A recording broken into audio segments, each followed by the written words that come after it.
असमानता क्यों रखी गई है महाराज जी? किसी को बहुत बुद्धि बल और धन अधिक दिया गया है, किसी को कम दिया गया है।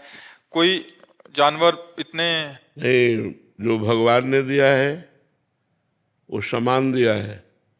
जो आपने कर्म किए हैं उसका फल असमान है। योग्यता, कर्म की योग्यता। आपका कर्म है, आप धनी हैं, आपका कर्म है, आप निर्धन हैं। आप पाप कर्म किए हैं, दुखी है, वो पुण्य कर्म किए सुखी है। कर्म का खेल है। जितना विश्व रचा गया है वो कर्म प्रधान रचा गया है। कर्म प्रधान विश्व रचि राखा, और जो जस करे तासि फल चाखा। इसमें भगवान का क्या दोष है? इसमें भगवान की क्या बात है? जो जैसा कर्म कर रहा है वैसा फल मिल रहा है, उसको भोग रहा है। अब कोई बहुत अच्छे कर्म किए हैं, दान पुण्य किया, गरीबों की सेवा की, बीमारों की, तो वो आकर के करोड़ों रुपए लाभ प्राप्त कर रहा है। अब एक है जो दूसरे के साथ बेईमानी किया, चोरी किया, नाना प्रकार के कुकर्म किए, खाने को भी नहीं मिल रहा है। तो कर्म का योग है। जैसे कर्म करोगे वैसा फल देगा भगवान। जैसा तुम कर्म करते हो वैसा है। यहाँ संसार विषमता है कर्म के कारण, क्योंकि सब एक जैसे कर्म थोड़ी कर रहे हैं, सब अलग अलग कर्म कर रहे हैं। तो अलग अलग उनका दंड या पुरस्कार, पुण्य या पाप, सुख या दुख, यही फल प्राप्त हो रहा है। तो इसलिए हमें इसमें कोई खास चिंतन नहीं करना। खास चिंतन करना है कि भजन करके हमको अच्छे बनना है।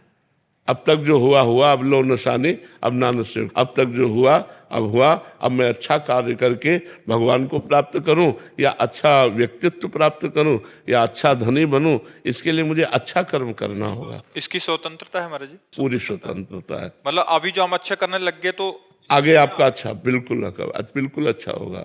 अगर आप पाप कर्म करेंगे तो बिल्कुल दुर्गति हो जाएगी। आज भले आप सुख में हैं, कल आपका समय बहुत दुखी आएगा। आज भले दुख में है, कल आपका बहुत अच्छा समय आएगा, यदि आप आज से अच्छा शुरू कर दे। तो समझदारी इसी में कि अभी सुधर जाए। अभी सुधर जाए। अब लो निशानी अब ना नशे हो। आज तक जो किया अब आगे नहीं करूँगा, क्योंकि जो बोएंगे वही तो काटेंगे। हम अगर आम लगाएंगे तो आम, बम्बूल लगाएंगे तो कांटा। तो अब लगाते बम्बूल है, चाहते दाग छुआरा है, तो कहाँ से प्राप्त हो? तो हमारे जो कर्म है वो तो बड़े निम्न कोटि के हैं, फल हम बड़ा उच्च कोटि का चाहते हैं। कर्म है दुख देने वाले, फल चाहते हैं, सुख तो कैसे मिल सकता है? कर्म भी वैसा होना चाहिए, तभी हमारी बात बनेगी। अब जैसे आप बहुत मेहनत कर रहे हैं, लेकिन आपका पूर्व प्रारब्ध पाप में है, तो असफलता ही मिलेगी आपको, शोक ही मिलेगा आपको, चिंता ही मिलेगी आपको।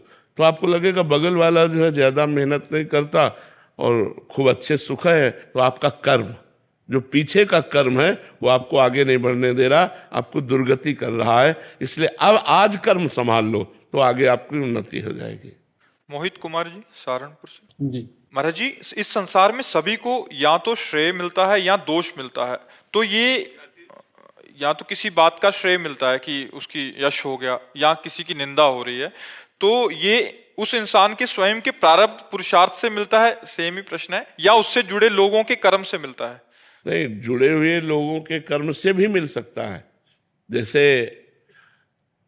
एक मैच, क्रिकेट मैच, उसमें आप बहुत अच्छे खिलाड़ी हैं, बहुत अच्छा आपका प्रदर्शन भी है और प्रारब्ध भी बहुत अच्छा है, लेकिन जो शेष 10-12 हैं, उनका अभ्यास, उनका कर्म, तो पूरी पार्टी फेल होगी। तो आपकी योग्यता फेल होने की नहीं थी, लेकिन आपको फेल होना पड़ा, संयोग।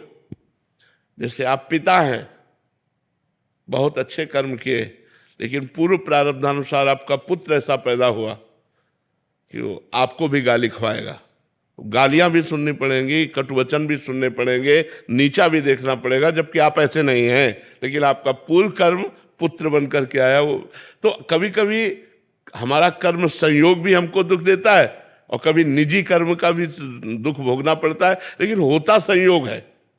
होता कर्मों के संयोग से ही है, बिना कर्मों के संयोग से नहीं हो सकता।